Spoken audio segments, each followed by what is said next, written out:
नमस्कार, आप सभी दर्शकों का बहुत बहुत स्वागत है। आप देख रहे हैं चर्चा द ट्रुथ।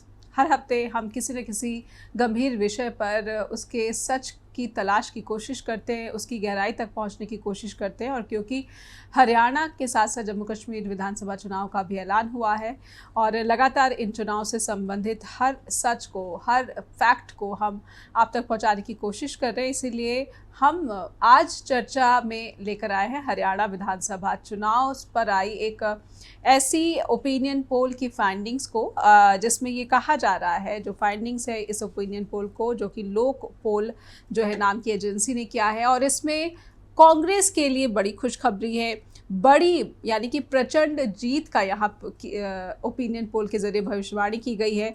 और कहीं ना कहीं ये जो चुनाव है ये सिर्फ बाइपोलर चुनाव कहे जा रहे हैं कि जो मुख्य मुकाबला है सिर्फ कांग्रेस और बीजेपी की जो प्रमुख पार्टियां हैं इनके बीच में ही है। ऐसे में जो अन्य दल है, जो क्षेत्रीय दल है, क्या उनका भविष्य जो है इस विधानसभा चुनाव में ताक पर है और क्या वो बिल्कुल ही जो उनका वजूद है वो बिल्कुल सिमट जाएगा।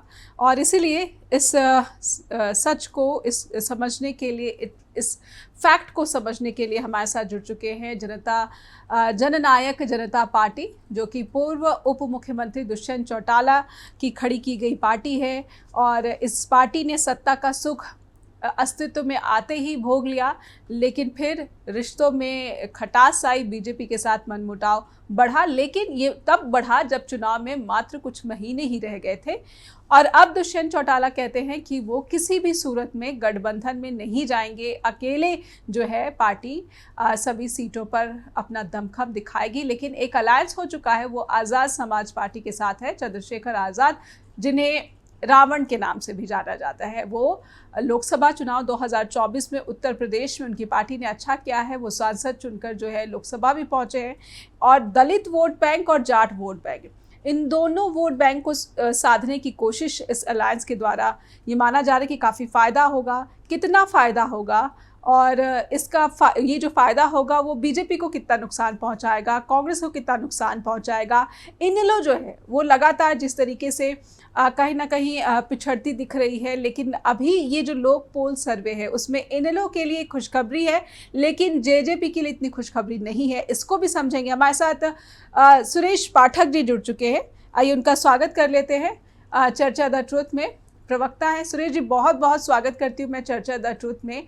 और कार्यक्रम की शुरुआत में ही, प्रस्तावना में ही मैंने बहुत सारी बातें यहाँ पर रखी हैं कि जो ये लोक पोल ओपिनियन पोल आया है, लोक पोल का सर्वे आया है, मुझे पूरा यकीन है कि आपने इस सर्वे के नतीजों को बहुत ही गंभीरता से, बहुत ही ध्यानपूर्वक देखा पढ़ा होगा। आप इन फाइंडिंग्स को, जो कि लोक पोल एजेंसी के सर्वे में आई हैं सामने, इन्हें किस तरह से देखते हैं और आपकी पार्टी किस तरह से देखती है? क्योंकि आपकी पार्टी तो कह रही है कि हम मजबूती से, क्योंकि हमें किसानों का भी साथ है और किसानों के मुद्दे पर हम लगातार मुखर रहे हैं, इसलिए हमें जो है पूरा साथ जो मिलेगा मतदाताओं का मिलेगा। और जो भी नाराज़गी है वो बीजेपी के प्रति है, जेजेपी के प्रति बिल्कुल नहीं है। सुरेश जी, पहले तो ये सच बताइए कि आपको अभी भी क्या ये यकीन है कि जो भी नाराज़गी, जो एंटी इनकम्बेंसी है, जो सत्ता विरोधी लहर है, वो सिर्फ और सिर्फ बीजेपी के प्रति है, जेजेपी के प्रति बिल्कुल नहीं है? दुष्यंत चौटाला बार बार इस बात का दावा करते हैं। फिर मैं शुरू करूंगी लोक पोल सर्वे के नतीजों पर। सुरेश जी। जी, सबसे पहले तो आपके चैनल पे आपके दर्शकों को मेरी नमस्कार। जैसा कि आपने अभी सवाल किया कि लोकपाल के नतीजों पे, तो मैं पिछले भी कई वर्षों में हमारी जननायक जनता पार्टी को लेके ही, चाहे 2019 की बात है, कई ऐसे सर्वे आए थे जिसमें ये बताया गया था कि हरियाणा में शायद जननायक जनता पार्टी अपना खाता भी ना खोले। लेकिन 2019 में जब चुनाव परिणाम हुए तो चुनाव परिणामों के बाद नतीजे कुछ और थे और हरियाणा प्रदेश के अंदर जननायक जनता पार्टी 10 सीटें जीतकर किंग मेकर की भूमिका में आई।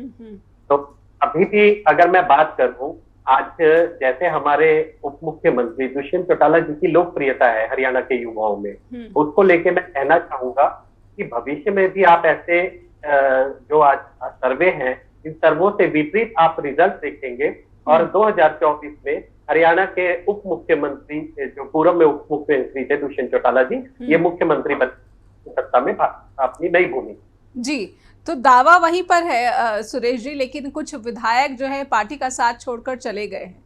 ऐसे में पार्टी इतने निश्चिंत कैसे, आखिर क्या रणनीति, ऐसे क्या मुद्दे हैं जिस पर दुष्यंत चौटाला के नेतृत्व में पार्टी को लगता है कि वो बेहतरीन परफॉर्मेंस करेगी, 2019 से भी यहाँ पर अच्छा प्रदर्शन और अच्छी सीटें जो है बढ़ जाएंगी? किस आधार पर ये दावा? मैडम देखिए, हमारे नेता दुष्यंत जी बार बार अनेक मंचों से ये चीज कह चुके हैं कि जननायक जनता पार्टी ताऊ देवीलाल की एक नर्सरी है।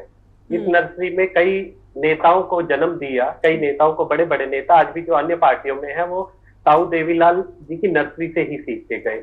आज की तारीख में भी जननायक जनता पार्टी से जो कुछ बड़े नेता थे जिनको बनाया भी दुष्यंत जी ने ही था, वो पार्टी छोड़ के गए हैं, लेकिन धरातल पर पार्टी के ग्राफ में किसी तरह की कोई कमी नहीं है।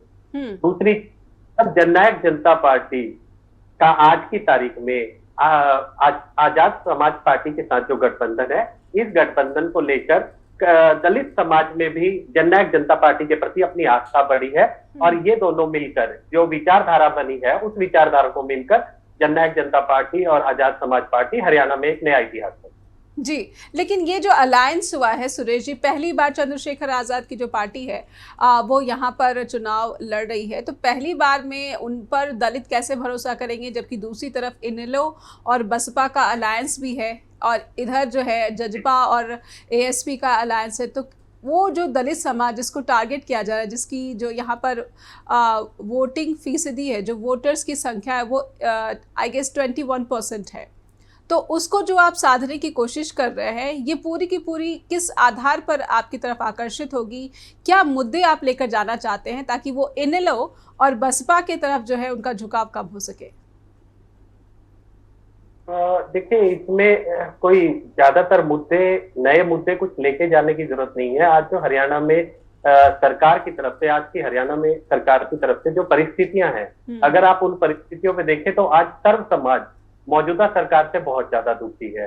तो हमें नहीं लगता कि हमें कुछ नए मुद्दों को बनाने की जरूरत है। जनता अपने आप में समझदार है, जनता अपना अच्छा और बुरा। लेकिन सुरेश जी, कुछ महीने पहले ही आप इस सत्ता से अलग हुए हैं, तो क्या वो जो एंटी इनकम्बेंसी है, जो 4 सालों से अधिक से, बल्कि मैं कहूँगी ये तो 10 साल का जो शासनकाल रहा है, चलिए आप बीजेपी को ज़्यादा आप कह रहे हैं कि उनको नुकसान होगा, लेकिन आपने भी सत्ता का सुख भोगा है और आपको लगता है कि अब ऐन चुनाव से कुछ महीने पहले अगर आप सत्ता से अलग हो जाते हैं तो जनता वापस से आप पर भरोसा कर पा रही है कि आप सत्ता में शामिल तो थे, लेकिन उन फैसलों में सिर्फ और सिर्फ बीजेपी का कॉन्ट्रीब्यूशन था, जेजेपी का कॉन्ट्रीब्यूशन नहीं था, जिसकी वजह से जनता में जो भी नाराजगी है वो घर कर गई है। क्या ये आप भरोसा दिला पा रहे हैं जनता को?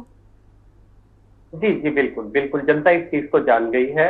देखिए, 2000 अभी जो पीछे जो लोकसभा चुनाव हुए, लोकसभा चुनाव में जनता ने जेजेपी को उस चीज का जो नाराजगी थी, अपनी लोकसभा चुनाव में वो नाराजगी निकाल ली है। दूसरी चीज मैं यही कहना चाहूंगा कि जैसे आपने कहा कि आज की तारीख में जननायक जनता पार्टी एक विजनरी पार्टी है। दुष्यंत जी का सत्ता, जो सुख वाली बात आपने कही, दुष्यंत जी एक ऐसे नेता है जिन्होंने सत्ता में रह के किसी सुख को भोगने की बजाय जनता के जो हित में काम होते हैं उनको करने का काम किया।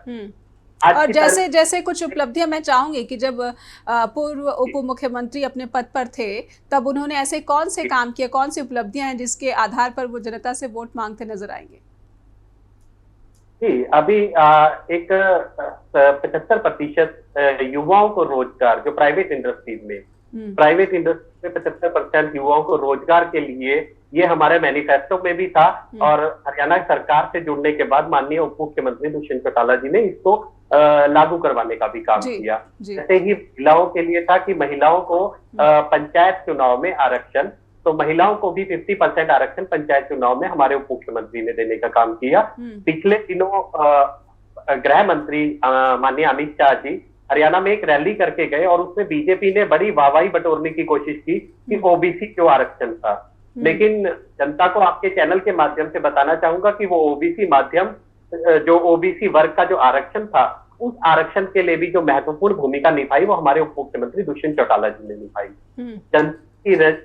सरकार में रह के जनता के लिए जितने काम पिछले 4 वर्षों में दुष्यंत चौटाला जी ने किए हैं, मुझे नहीं लगता कि आज की तारीख में मुख्यमंत्री पद पे रह के भी किसी नेता ने इतने ज्यादा काम। तो चीज है जी जी, तो आपको लगता है कि ओबीसी वर्ग का भी जो पूरा वोट है वो जेजेपी की तरफ आकर्षित होगा? और फिर मैं जाट वोटर्स पर भी आना चाहूँगी, क्योंकि किसान आंदोलन के दौरान जेजेपी के प्रति गुस्सा ज़्यादा दिख रहा था, क्योंकि वो खुद को जो है किसान हितैषी बताते हैं, लेकिन किसानों के साथ खुलकर दुष्यंत चौटाला नहीं आए। कहीं ना कहीं बार बार ये बताया जाता रहा कि शायद उनको पद छोड़ देना चाहिए, लेकिन वो पद पर बने रहे और ऐन कुछ महीनों पहले ही पद से हटे हैं। तो उस पर जनता का भरोसा या किसानों का भरोसा कितना दुष्यंत चौटाला पर है, समझेंगे। लेकिन लोक पोल सर्वे के जो नतीजे वो रह गए हैं, जो ये बताते हैं कि जो अन्य पार्टियां हैं, इस बार जो विधानसभा चुनाव हो रहे हैं, अन्य पार्टियों के खाते में सिर्फ 7% से ज़्यादा जो है वोट नहीं आ रहे हैं। जजपा इस नतीजे को कैसे देखती है? और जेजेपी यानी कि जननायक जनता पार्टी के प्रवक्ता सुरेश पाठक भी हमारे साथ उपस्थित है। उनसे हम ये समझने की कोशिश कर रहे हैं कि अन्य दलों के लिए, यानी कि कांग्रेस और बीजेपी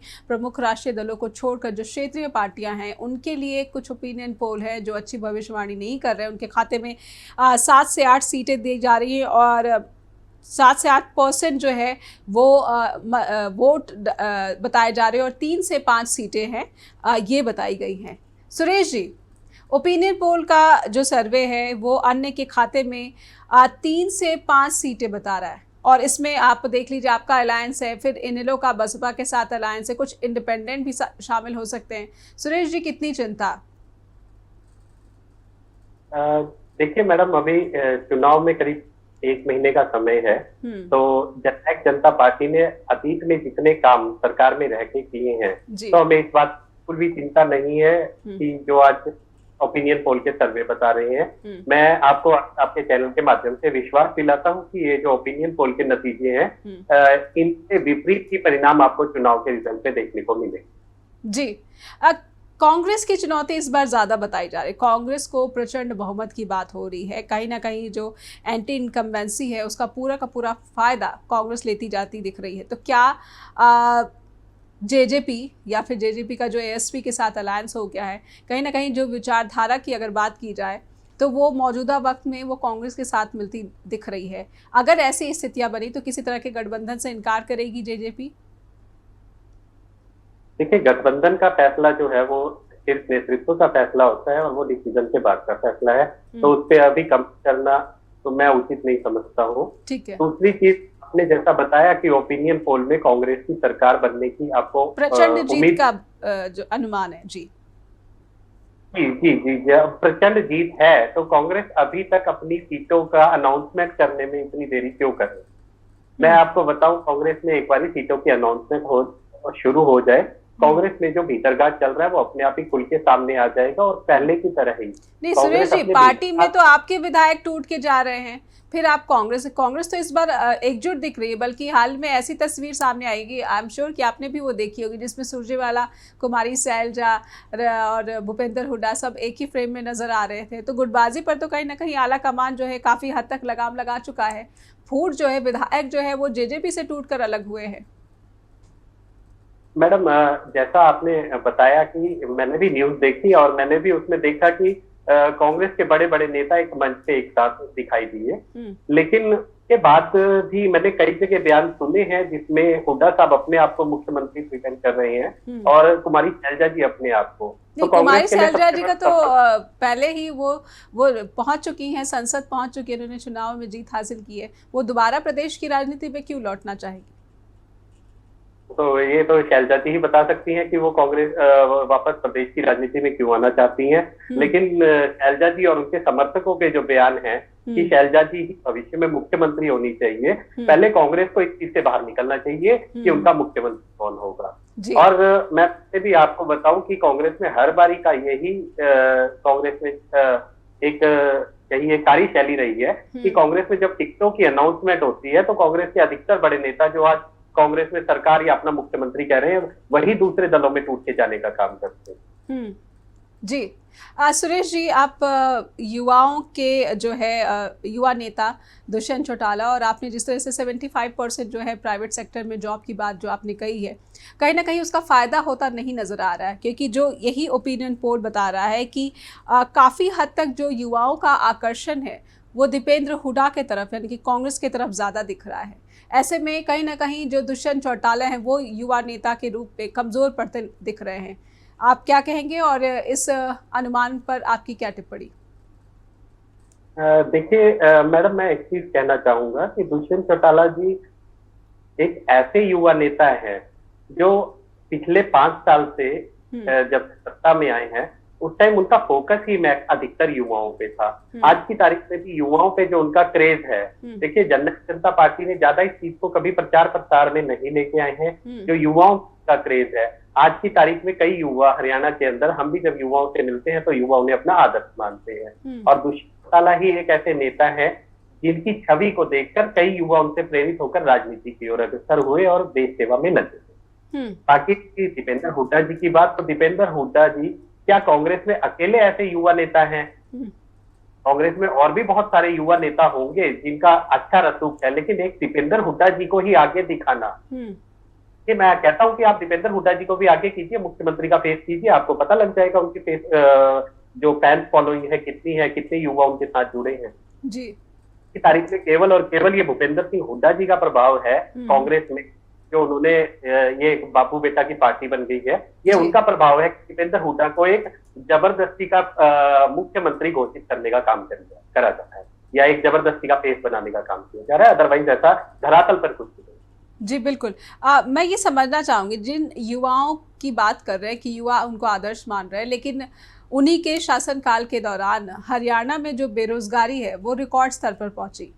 सुरेश जी, बेरोजगारी में सबसे बड़ी मार जो है युवाओं को पड़ी है, और प्रदेश में अगर बेरोजगारी देखा जाए तो वो रिकॉर्ड तोड़ रही है। बार बार हमने जो है बीच बीच में इस विषय पर जो है बहस भी की है, चर्चा भी की है। हरियाणा के युवाओं को आपने 75% जो बात कर रहे हैं, ये अब क्वैश भी हो गया है, इसको कोर्ट ने जो है गैर कानूनी जो है ठहरा दिया है। क्या अभी भी यही पुराने ढर्रे पर आपको लग रहा है कि युवाओं का आकर्षण जो है पार्टी की तरफ आ पाएगा, या फिर अब सिर्फ और सिर्फ अलायंस के भरोसे ही पार्टी, कुछ स्ट्रैटेजी क्या है? अगर सत्ता के विरोध में मतदाताओं को आकर्षित करना है तो वो क्या स्ट्रैटेजी है, वो क्या, कौन से मुद्दे हैं? महिला सुरक्षा की बात पर भी जो आपकी पार्टी है, दुष्यंत चौटाला है, उन्होंने खुलकर जो है विद्रोह नहीं किया। किसानों के मुद्दे पर उन्होंने खुलकर विद्रोह नहीं किया। ऐसे में रोड मैप क्या है? रोजगार पर बात क्या कर रही है आपकी पार्टी? महिला सुरक्षा पर आपकी पार्टी क्या बात कर रही है? या फिर जो अन्य वर्ग के लोग हैं, जो दलित हैं, जो महंगाई से त्रस्त है, उनको मुख्यधारा में लाने के लिए पार्टी के पास क्या रणनीति है? देखिए मैडम, दुष्यंत चौटाला जी जो है विजनरी नेता है। दुष्यंत चौटाला जी ने अपने 4.5 साल के कार्यकाल में हरियाणा के अंदर रोजगार के लिए जितने भरसक प्रयास हो सकते थे उतने प्रयास करने का काम किया। चाहे खरगोन में मारुति के प्लांट की बात की जाए, जो एशिया का दूसरा बड़ा प्लांट है, चाहे एविएशन हब पे बात की जाए, हिसार में बड़ा एयरपोर्ट दिया, और भी हरियाणा में बहुत सारे काम शुरू किए। तो मैडम इसमें कुछ अलग से कोई स्ट्रैटेजी बनाने की जरूरत नहीं है पार्टी को। मैं वही कहूँ कि अगर हम पिछले 4.5 साल का कार्यकाल लेकर जनता के बीच में जाएं, जो अभी हमारी काम कर भी रही है, वही मैं कहूंगा कि वही एक सफिशिएंट हमारे लिए रहेगा जनता तक अपनी बात पहुंचाने का। और मैं आपको विश्वास दिलाता हूं कि जिस दिन जनता इस चीज को जान जाएगी, उस दिन दुष्यंत चौटाला के अलावा हरियाणा में उनको कोई और फेस मुख्यमंत्री का नहीं। जी बिल्कुल। मैं बीजेपी के साथ संबंधों पर आती हूँ। बीजेपी के साथ अभी तो आपके जो संबंध है वो जो है कड़वाहट भरे हैं। बीजेपी आपके विधायकों को तोड़ती भी नज़र आ रही है। कई बार जो है ऐसा दिखा कि खट्टर के आवास के सामने जो है आपकी पार्टी के जो नेता है वो जमा हुए। बीजेपी के साथ बिल्कुल गठबंधन नहीं होगा, या फिर राजनीति के लाभ के देखते हुए भविष्य में बीजेपी के साथ गठबंधन भी संभव होगा? आपने हर तरह के जो पत्ते हैं वो खुले रखे हैं। जी, भविष्य को लेकर तो कुछ भी कहना भी उचित नहीं होगा कि भविष्य में क्या होना है, लेकिन मैं फिर भी यही चीज कहूंगा, जैसे हमारे नेता ही पहले भी कह चुके हैं कि अतीत में पीछे हमने जो गठबंधन भारतीय जनता पार्टी के साथ किया वो एक बहुत बड़ी गलती थी। तो भविष्य में ऐसा नहीं होगा उसके लिए वो कह चुके हैं, लेकिन मैं फिर भी यही कहूंगा कि भविष्य में किस नेतृत्व क्या डिसीजन लेता है और कैसी परिस्थितियां बनती है, ऐसा परिस्थितियों पर निर्भर करता है। जी, सवाल बाकी हैं। अगर बीजेपी के साथ गठबंधन ना करने का जो फैसला हुआ है, लेकिन भविष्य के लिए अभी भी अनिश्चितता जो है जेजेपी के प्रवक्ता ने दर्शाई है, तो कहीं ना कहीं राजनीतिक परिस्थितियां जो हैं जेजेपी काफ़ी आशान्वित है एएसपी के साथ अलायंस करके, लेकिन जो ओपिनियन पोल है उनका अनुमान कुछ और है। समझेंगे कुछ और सवालों को। सुरेश पाठक जी, बीजेपी के साथ रिश्तों की बात हो रही थी, आपने कहा कि हम गठबंधन नहीं करेंगे। दुष्यंत चौटाला की भी मैं अभी हालिया स्टेटमेंट देख रही थी, उन्होंने कहा था कि एक बार गलती होती है, बार बार नहीं होती। हम जो है किसानों के साथ है, किसान आंदोलन में जनता चाहती थी कि हम उनके साथ आए, और लोकसभा चुनाव में वो गुस्सा हमारे लिए निकल चुका है, उसका पूरा फ़ायदा होगा। लेकिन मैं ये समझना चाहती हूँ कि 10 सीटों का फ़ायदा पहली बार में आपको मिला है, और जो लोक पोल के सर्वे हैं उसका अनुमान जो है आपको बिल्कुल ही सीमित कर देगा, या फिर ये भी कहा जा रहा है कि हो सकता है कि पार्टी को 0 सीट हाथ लगे। ऐसे में मैं समझना चाहूँगी कि पार्टी चुनाव में कितने सीटों के लक्ष्य के साथ उतरती दिख रही है? जी मैडम, जब राजनीति में कोई भी दल हो, चाहे छोटा हो या बड़ा हो, उनका केवल और केवल एक ही लक्ष्य रहता है कि बहुमत को पाना। और जहां तक जननायक जनता पार्टी का सवाल है, तो जननायक जनता पार्टी एएसपी के साथ मिलकर बहुमत वाले ही टारगेट को देख रही है और बहुमत को जल्द ही हासिल कर। जी, आपके सारे कैंडिडेट्स जो है सब तय हो चुके हैं, आप इतने आशान्वित हैं, और आपने बहुमत के आंकड़े की बात कही है। जैसे हम देखते हैं कि बीजेपी या फिर कांग्रेस, बड़ी पार्टियां भी जो हैं सीटों का लक्ष्य लेकर चलती। सुरेश जी, हमारी स्क्रीनिंग कमेटी जो है वो हर एक जिले में जाकर जिला अध्यक्षों के साथ और पार्टी में जो पदाधिकारी हैं उनके साथ बैठक कर रही है। और 2 तारीख को हमारे माननीय राष्ट्रीय अध्यक्ष ने 2 तारीख का समय दिया है कि 2 तारीख को अधिकतर सीटों पे घोषणा हो जाएगी। तो हमारा अनुमान है कि 2 तारीख तक आपको अधिकतर कैंडिडेट के नाम मिलेंगे। जी, तो 2 सितंबर को जो है अधिकतर कैंडिडेट के नाम मिल जाएंगे। ये जननायक जनता पार्टी और ये एएसपी के साथ जो गठबंधन है, ये जो कैंडिडेट्स का जो चयन होगा उनके साथ मिल बैठकर होगा, दोनों दलों का, या फिर अलग अलग होगा? जी जी, इसमें दोनों दलों की, जैसे कि गठबंधन में है दोनों दल, तो दोनों दलों की बैठ के ही डिस्कशन होगी। और डिस्कशन में जो फैसला होगा उसमें जो 20 सीटें एएसपी को मिलनी है वो 20 सीटें एएसपी को मिल जाएगी। संगठन के स्तर पे हमारी भी अभी यहाँ से चल रही है कि हम किस चीज को एएसपी को दे सकते हैं, उस पर काम कर रहे हैं। जी, ऐसे में मैं समझना चाहूँगी कि बीजेपी के साथ संबंध पर मैं लौटना चाहती हूँ।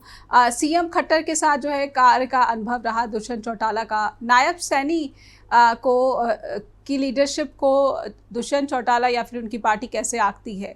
क्या उनके नेतृत्व परिवर्तन से, बीजेपी के नेतृत्व परिवर्तन से प्रदेश में जो कुछ मुद्दे थे, जो कुछ समस्याएं थी, उनका कुछ समाधान होता दिखा है? बीजेपी को अपनी गलती का एहसास होता दिखा है? क्योंकि यहाँ पर भी जिस तरीके से बड़ोली जी जो हैं, जो कि बीजेपी के अध्यक्ष, उन्होंने चुनाव लड़ने से इनकार किया है। सुरेश जी, देखिए, मैं जहां तक माननीय पूर्व मुख्यमंत्री मनोहर लाल जी की बात करूं, तो मनोहर लाल जी, अगर बीजेपी को ये लगता है गलती थी, तो 9.5 साल तक इस गलती को उन्होंने लोगों के ऊपर क्यों थोपा? और रही नायब सिंह सैनी जी की बात, देखिए नायब सिंह सैनी जी का पिछले 2.5 या 3 महीने का कार्यकाल जो हरियाणा की जनता ने भुगता है, देखा नहीं भुगता है कहूंगा, उस कार्यकाल को लेके जनता में आज की तारीख में बहुत ज्यादा आक्रोश है। तो आप जेजेपी ये कहना चाह रही कि मनोहर लाल खट्टर नायब सैनी से बेहतर सीएम रहे? जी देखिए, ये तो जनता बताएगी कि बेहतर रहे या नहीं रहे, इसमें जननायक जनता पार्टी या मैं कुछ नहीं कह पाऊंगा। मेरा कहना सिर्फ ये है, मेरा सवाल ये बीजेपी से है कि यदि आपने 9.5 साल के बाद माननीय मनोहर लाल जी को चेंज करना था, बदलना था, तो 9.5 साल तक मनोहर लाल जी को हरियाणा की जनता पे थोपा क्यों गया? दूसरी, मैंने बताया कि नहीं, आपने कहा 9.5 साल तक हरियाणा की जनता पे थोपा क्यों, लेकिन इसमें 4 साल से अधिक समय तक तो आप भी उनके साथ मिलकर काम करते रहे और उन्हीं मुख्यमंत्री की लीडरशिप को अच्छा बताते रहे। फिर आज जब चुनाव का वक्त है तो जेजेपी को ये क्यों अनुभव हो रहा है या महसूस हो रहा है कि उन्होंने गलती कर दी? आज जब सत्ता में आप नहीं हैं तो फिर मनोहर लाल की लीडरशिप पर आप सवाल उठा रहे हैं। जब आप सत्ता में थे तब मनोहर लाल की लीडरशिप पर आप सवाल नहीं उठा रहे थे। बड़ा दल भारतीय जनता पार्टी था, बीजेपी जननायक जनता पार्टी केवल 20% की पार्टनर थी सरकार में। जी, ये डिपेंड करता है मैडम, मुख्यमंत्री बनाना तो एक सरकार का काम था, भारतीय जनता पार्टी का काम था कि किसको वो अपना नेता चुनते। ये भारतीय जनता पार्टी ने चुना।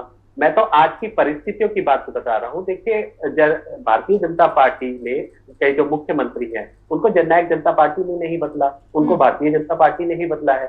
मैं वही चीज आपसे कह रहा हूँ कि मेरा तो सवाल भारतीय जनता पार्टी से है कि अगर 9.5 साल के बाद आपको ये लगा कि मनोहर लाल जी को मुख्यमंत्री बनाना आपकी गलती थी, तो आपको 9.5 साल तक हरियाणा की जनता पे क्यों थोपा? दूसरी, अब आपने नायब सिंह सैनी जी को मुख्यमंत्री बनाया, तो नायब सिंह सैनी जी के हाथ में वो पावर क्यों नहीं दिखती है? नायब सिंह सैनी जी आज घोषणाओं पे घोषणाएं तो करी जा रहे हैं, लेकिन उन घोषणाओं का धरातल पे क्या है वो आप सब देख रहे हैं। कानून व्यवस्था की बात करूं तो कानून व्यवस्था की बात आज की तारीख में व्यापारियों को जो एक्सटॉर्शन की कॉल आ रही है, गोलीबारी हो रही है, कई जगह हरियाणा में हालात कैसे रहे आपने भी देखा होगा पिछले दिनों में। तो मैं तो ये कहूंगा कि नायब सिंह सैनी की सरकार जितनी मनोहर लाल जी ने जैसे किया है उससे ज्यादा फिसड्डी कहूंगा मैं, फिसड्डी सरकार रही है पिछले 2.5 महीनों में नायब सिंह सैनी जी। तो कहीं ना कहीं आपने इशारों में ही, साफ शब्दों में तो नहीं, लेकिन मनोहर लाल को नायब सैनी से बेहतर लीडर करार दिया है। जी, कह सकते हैं। नायब सिंह सैनी जी को अगर मैं कहूँ तो 4.5 साल जो पीछे हम माननीय मुख्यमंत्री जी ने काम किया है, उसके लिए उप मुख्यमंत्री जी मनोहर लाल जी का धन्यवाद भी करके आए थे। तो ये है कि हाँ, मैं ये कहूंगा कि वो शायद इनसे कुछ कदम अच्छे थे। जी बिल्कुल। कहीं ना कहीं जो है, मैं अब इनेलो पर समझना चाहती हूँ। रिश्ते इतने तल्ख हो गए कि आपकी पार्टी का उदय हुआ और अब मनोकामना करते हुए जेजेपी दिखती है कि इनेलो का जो है और पतन हो जाए। ये अलायंस अगर एएसपी के साथ संभव है तो दोबारा इनेलो के साथ आने में क्या समस्या, सबसे बड़ी समस्या जेजेपी के लिए? सुरेश जी। ये जो डिसीजन होते हैं, ताली कभी भी एक हाथ से नहीं बचती है, और जननायक जनता पार्टी ने हमेशा ही अपने बड़ों का, अपने बुजुर्गों का सम्मान किया।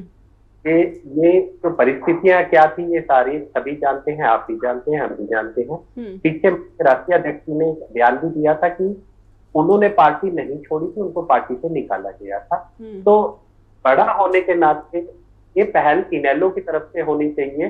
हम हर एक इनेलो के फैसले का स्वागत करेंगे और हमारी ऐसी कोई मनोकामना नहीं है। ये हरियाणा की जनता है जो फैसला करती है कि कौन बहुमत में रहेगा और कौन बहुमत से बाहर रहेगा। तो हरियाणा की जनता ने ये फैसला करना है। जननायक जनता पार्टी की ऐसी कोई विश नहीं है कि इनेलो सत्ता में ना आए या हम लोग सत्ता में ना आए।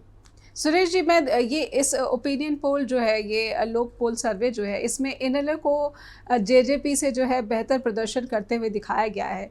अगर ये स्थिति ऐसी बनी रही तो क्या जेजेपी इस बातचीत को इनिशिएट जो है करने की कोशिश करेगी, या हम अपेक्षा करें कि जेजेपी इनेलो से बातचीत करने के मूड में भी नजर आएगी, या फिर किसी भी तरह का गठबंधन? क्योंकि दुष्यंत चौटाला ने कहा है कि किसी भी तरह का गठबंधन नहीं होगा, सिर्फ और सिर्फ एएसपी के साथ जो गठबंधन हो चुका है वो ही पोस्ट पोल अलायंस भी रहेगा। जी देखिए, मैंने वही चीज फिर से बताया कि भविष्य में कैसी परिस्थितियां बनती हैं, उस परिस्थितियों पे कुछ भी कह पाना अभी मुमकिन नहीं है। और लेकिन सुरेश जी, क्योंकि आप भी बार बार ये कह रहे हैं कि जो आपके नेता हैं वो विजनरी हैं, तो उस विजन में अगर आप सभी पार्टियों के साथ जो है भविष्य की बात कर रहे हैं कि हमें भविष्य में आने में भविष्य तय करेगा कि वो किस तरह की परिस्थितियां, राजनीतिक परिस्थितियां होंगी जिससे कि हम फैसला ले पाएंगे, लेकिन इस विजन का वहां पर क्या होगा? अगर विरोधी विचारधारा की, जैसा कि आप बीजेपी पर ही बार बार आरोप लगा रहे हैं, अगर विरोधी विचारधारा की पार्टी जो कि किसानों के साथ नहीं, किसानों पर अत्याचार करती हुई नजर आती है, जो कि महिलाओं और बेटियों की सुरक्षा कर पाने में असमर्थ दिखती है, जो कि युवाओं को रोजगार नहीं उपलब्ध करा पाती है, इस विजनरी का फिर ऐसे लीडरशिप में मैं समझना चाहती हूँ कि वो क्या विजन है जो प्रदेश के लिए ये लीडरशिप जो है देख पा रही है? प्रदेश के लिए विजन बहुत कुछ है, प्रदेश में अभी बहुत कुछ करना बाकी है सरकार में रह के, और आज की तारीख में बहुत सारी ऐसी समस्याएं हैं जो पिछले 4.5 साल में हम चाह के भी पूरी नहीं कर पाए। जैसे मसलन जी, हमारा मैनिफेस्टो में सबसे बड़ा, हमारा जो मैनिफेस्टो में हमने 5100 रुपए वृद्धावस्था पेंशन की बात कही थी, हम उसको सरकार में रह के नहीं कर पाए। तो ऐसी बहुत सारी चीज है जो जननायक जनता पार्टी के मन में, हमारे राष्ट्रीय अध्यक्ष के मन में और हमारे विजनरी लीडर श्री दुष्यंत चौटाला जी के मन में है, जिसको हम सरकार में रह के भविष्य में आके पूरा करना। जी ठीक है, आपने वृद्धा पेंशन की बात की।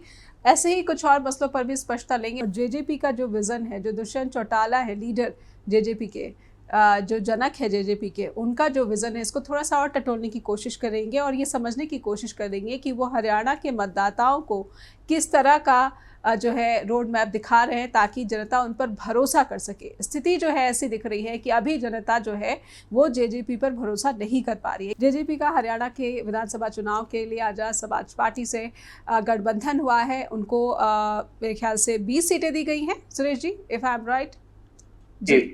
20 सीटें दी गई हैं 90 में से, और बाकी सीटों पर जो है दुष्यंत चौटाला की पार्टी यानी कि जेजेपी लड़ रही है। जेजेपी का जो है वो विजनरी आप कह रहे हैं हरियाणा की जनता के लिए, लेकिन आपने वृद्धा पेंशन की स्थिति तो साफ की, लेकिन युवाओं के लिए क्या आप जो है यहाँ पर आकर्षण दिखा रहे हैं युवाओं को, ताकि जनता का भरोसा जो है आप पर यहाँ पर स्थापित हो सके, जो कि कुछ कारणों से, कुछ समस्याओं से, चाहे वो महिला पहलवानों का मुद्दा क्यों ना हो, किसानों का मुद्दा क्यों ना हो, महिला सुरक्षा का मुद्दा क्यों ना हो, सुरेश जी, ये अभी अविश्वास जो है पार्टी के प्रति जनता दिखा रही है। सुरेश जी देखिए मैडम, जहां तक रोजगार की बात है तो मैंने जैसा कि बताया कि हमारे नेता दुष्यंत जी विजनरी नेता है और युवाओं को प्राइवेट इंडस्ट्री में 75% रोजगार वो तो क्वैश हो गया, वो तो रद्द हो गया, वो इलीगल ठहरा दिया गया। इसके आगे क्या? मैं उसी पे आ रहा हूँ। दुष्यंत जी ने पहले भी यही चीज कही थी जब माननीय सुप्रीम कोर्ट की तरफ से, हाई कोर्ट की तरफ से इस पे रोक लगाई गई थी। दुष्यंत जी ने उस टाइम पे भी ये बात कही थी कि हम इसको आगे भी लेके जाएंगे और हमारा जो एडवोकेट का पैनल है वो इस चीज पे काम कर रहा है कि इस चीज पे समाधान कैसे निकले जी। और रही रोजगार की जी, कहते हैं महिला पहलवानों पे, महिला जितने ये पहलवान वर्ग जितना भी था, पहलवानों को उनकी डाइट के लिए जो पैसा सरकार की तरफ से दिया गया, ये पिछले 5 साल की सरकार में, गठबंधन सरकार में और दुष्यंत जी के नेतृत्व में ये चीज दी गई। तो ऐसा भी नहीं है कि हमारी सरकार खिलाड़ियों के प्रति, हमारी सरकार का या हमारे नेता का रवैया दुर्भाग्यपूर्ण रहा हो। किसान आंदोलन वाली बात अगर मैं करूं तो किसान आंदोलन में जननायक जनता पार्टी के प्रत्येक कार्यकर्ता ने अपनी भूमिका हर जगह निभाई है।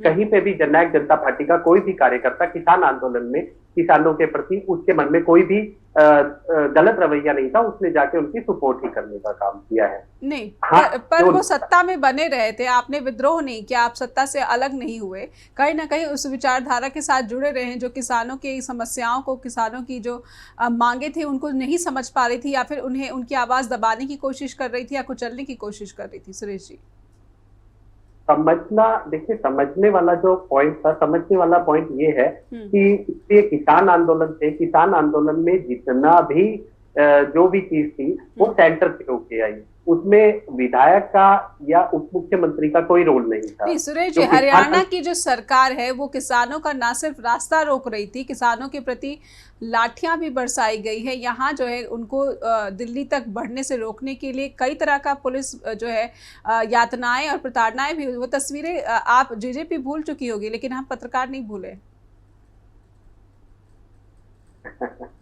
देखिए आपने किसान आंदोलन की बात कही, बहुत अच्छी बात कही, बिल्कुल सही कहा, लेकिन मैं फिर से वही चीज कहूंगा कि जिस चीज से भारतीय जनता पार्टी, गृह मंत्रालय भारतीय जनता पार्टी के पास था, गृह मंत्रालय ये भारतीय जनता पार्टी ने देखा। दूसरी चीज वही ये कहूंगा कि उस टाइम पे केवल और केवल टारगेट जो किया गया वो एक उप मुख्यमंत्री, हमारे उप मुख्यमंत्री श्री दुष्यंत चौटाला जी को किया गया किसान आंदोलन के नाम पे।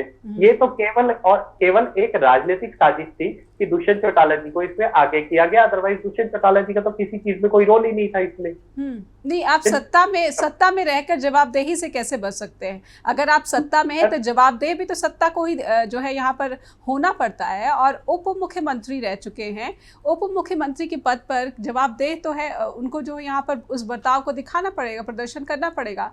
उसी जवाबदेही की जो है मांग जनता कर रही थी, किसान कर रहे थे। जी मैं जिसके प्रति जवाबदेही बनती है उसके प्रति जवाबदेही नहीं बनी।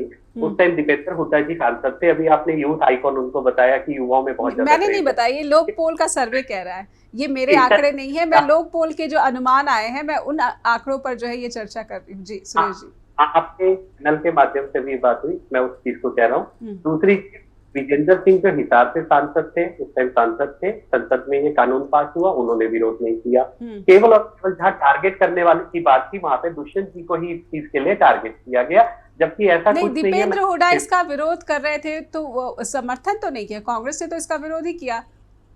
मैडम केवल और केवल मैं वही चीज कह रहा हूँ कि जननायक जनता पार्टी ने कहाँ पे विरोध किया है किसान आंदोलन का? कांग्रेस ने समर्थन किया तो जननायक जनता पार्टी ने भी कहीं विरोध नहीं किया।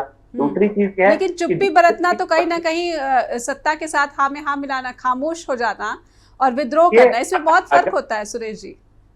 दुष्यंत जी ने ये बात पहले भी कही थी कि अगर मेरे रिजाइन करने से किसान आंदोलन वापिस हो जाता है तो मैं रिजाइन करने को तैयार हूँ। पर उसको बल तो मिलता सुरेश जी, बल तो मिलता, किसान आंदोलन को बल मिलता, मनोबल मिलता उन किसानों का, उन हरियाणा के हजारों किसानों को बल मिलता जो अपने गाँव से उठ कर सड़क पर जो है सर्दी में किसी भी मौसम की परवाह किए बिना लगातार डटे रहे अपनी मांगों को लेकर, तो उनको उनका मनोबल बढ़ता कि उनका नेता भी उनके साथ जो है आंदोलन को साथ दे रहा है या फिर उनकी समस्याओं को सुनने के लिए सरकार पर दबाव बनाने की कोशिश भी उनके साथ है। जब नेता की सोच किसान आंदोलन में किसानों के प्रति पॉजिटिव थी, तभी उस नेता की पार्टी के लोग सड़कों पर किसान नेताओं की मदद के लिए बैठे हुए थे। हमारे कई ऐसे कार्यकर्ता थे जननायक जनता पार्टी से जिन्होंने किसानों के लिए लंगर भी मुहैया कराया, जिन्होंने किसानों के लिए बहुत तरह की सुविधाएं मुहैया कराई, ठंड में रात को कंबल तक दे के आए, उनके साथ बैठे वहां पे किसान आंदोलन में। ये नेता की सोच थी। लेकिन मैं वही चीज अगर कहूंगा कि हमारे नेता ने पहले भी इस चीज को कहा था, दुष्यंत जी पहले भी इस बात को कह चुके थे कि अगर मेरे रिजाइन करने से ये किसान आंदोलन वापस होता है तो मैं रिजाइन। ठीक है सुरेश जी, एक गारंटी कांग्रेस दे रही है कि किसानों को एमएसपी की गारंटी है, जिसकी मांग ये किसान कर रहे थे। जेजेपी किसानों को किस तरह की गारंटी दे रही है? देखिए, जेजेपी गारंटी जो देगी वो मैनिफेस्टो में आपके सामने आ जाएगा। लेकिन पिछले अगर 4.5 साल के कार्यकाल में बात करूं तो ये दुष्यंत चौटाला जी की सोच थी कि मंडियों में जो किसान अपना अनाज लेके गए थे उनको 48 घंटे के अंदर पेमेंट उनके अकाउंट में आ गई थी, जबकि आज तक पीछे कई किसान नेता अपने आप को कहने वाले तथाकथित किसान नेता मुख्यमंत्री भी बने और कई कृषि मंत्री भी बने, कई सीटों पे आए, जबकि किसान की किसी समस्या का हल नहीं हुआ। दुष्यंत ने 4.5 साल के कार्यकाल में 48 घंटे के अंदर किसान की पेमेंट को उनके खाते में डालने का काम करवाया। दुष्यंत सरकार से जब हम सरकार से अलग हुए, सरकार से अलग होने के बाद फिर से वही नौबत आ गई कि लोगों की मंडी में फसल चली जाती थी, फसल जाने के बाद पेमेंट का कोई अता पता नहीं होता था कि कब तक उनके खाते में गई। तो यही कहना चाहूंगा कि हमारी जो किसानों के प्रति सोच है या एमएसपी के प्रति सोच है, ये जितने भी दल मैनिफेस्टो में दे रहे हैं, मुझे भविष्य में पता है कि किसानों के साथ फिर से खिलवाड़ ही होगा, लेकिन दुष्यंत की सोच है वो सोच मैनिफेस्टो के माध्यम से किसानों के प्रति आपको दिख जाएगी। लेकिन अपने पुराने कार्यकाल में वो ये चीज दिखा चुके हैं कि उनकी सोच किसानों के प्रति कितनी पॉजिटिव है, कितनी सकारात्मक। ठीक है, किसानों की बात हो गई, अब बात आरक्षण की भी कर लेते हैं। सुरेश जी, आरक्षण पर जेजेपी का क्या रुख रहेगा? घोषणा पत्र में कहीं ना कहीं जिस तरीके से बीजेपी के वरिष्ठ नेता और मौजूदा केंद्रीय गृह मंत्री ऐलान कर चुके हैं और विधानसभा चुनाव के ऐलान से ठीक पहले उन्होंने ओबीसी का जो क्रीमी लेयर है उसकी सीमा आगे बढ़ा दी। आरक्षण का फ़ायदा जो है उन लोगों को दिया गया, तो ये बदले में जो है वोटों की अपेक्षा की गई। जेजेपी और एएसपी का जो गठबंधन है, क्योंकि कांग्रेस का ये तय है कि कांग्रेस उसी घोषणा पत्र को यहाँ पर लेकर ज़रूर आएगी जो कि अन्य राज्यों में जीत का वो रास्ता तय करती दिखी है, संविधान की बात हो, आरक्षण की बात हो। आपका जो गठबंधन है प्रदेश में वो क्या टिप्पणी करेगा? जी देखिए, मैंने वही चीज कही कि आरक्षण को लेके जो भी फैसला होगा वो मैनिफेस्टो कमेटी जो फैसला लेगी वो मैनिफेस्टो में डाल जी। बाकी देश हित में, राज्य के हित में जो भी फैसला सर्वोपरि होगा, मुझे ये पता है कि उसको लेने से दुष्यंत चौटाला जी कभी पीछे नहीं हटेंगे। आरक्षण को लेकर जो भी फैसला लोगों के हित में होगा उसको दुष्यंत चौटाला जी जरूर। बिल्कुल, क्योंकि आपकी पार्टी का जिस पार्टी के साथ गठबंधन है वो जो पिछड़ा वर्ग आरक्षण है उसमें क्रीमी लेयर का किस तरह से विरोध हुआ है वो जंतर मंतर पर प्रदर्शन करते हुए दिखे हैं। इसलिए जब आप उस पार्टी के साथ गठबंधन में है तो आपकी पार्टी का क्या स्टैंड है? आपके नेता की एक भी स्टेटमेंट मुझे लगता है मैंने नहीं देखी है कि क्या वो पिछड़ा वर्ग आरक्षण में क्रीमी लेयर के साथ है या उसके विरोध में। देखिए, मैंने आपको अभी यही बताया है कि प्रदेश हित में जननायक जनता पार्टी या हमारे नेता कोई भी फैसला लेने से जो प्रदेश के हित में होगा उससे कभी पीछे नहीं हटेंगे। अगर प्रदेश हित में ऐसा कोई फैसला है तो जननायक जनता पार्टी और दुष्यंत सिंह इस फैसले को जरूर लेंगे और उनके साथ खड़े हुए। जी, तो जो भी पत्ते जननायक जनता पार्टी खोलना चाहती है वो 2 सितंबर के बाद खोलेगी। इस चर्चा द ट्रुथ में दर्शकों के लिए जो है कोई भी विजन जो है, कोई भी महत्वपूर्ण जो यहाँ पर बिंदु जो है वो पार्टी नहीं रखना चाहती है, ताकि जब 2 सितंबर के बाद जो एक अहम फैसला हो तो चर्चा द ट्रुथ के जो दर्शक हैं उनको पहले से पता हो आपके माध्यम से कि पार्टी ये जो है रोड मैप जनता के सामने लेकर आई है। एक बिंदु महिला सुरक्षा पर जो है सर जेजेपी का जो रुख है, दुष्यंत चौटाला का जो रुख है वो क्या होगा? देखिए, महिला सुरक्षा मैंने आपको बताया कि एक सरकार में जब पूर्ण तरह से हिस्सेदारी होगी, पूर्ण तरह से जननायक जनता पार्टी की बनती जाएगी, तो एक केवल महिलाओं का ही सुरक्षा नहीं, युवाओं के रोजगार की और भी कई ऐसे मुद्दे हैं जिसको लेके जननायक जनता पार्टी भविष्य में सकारात्मक काम करेगी। जी, बहुत बहुत धन्यवाद करना चाहूँगी सुरेश जी।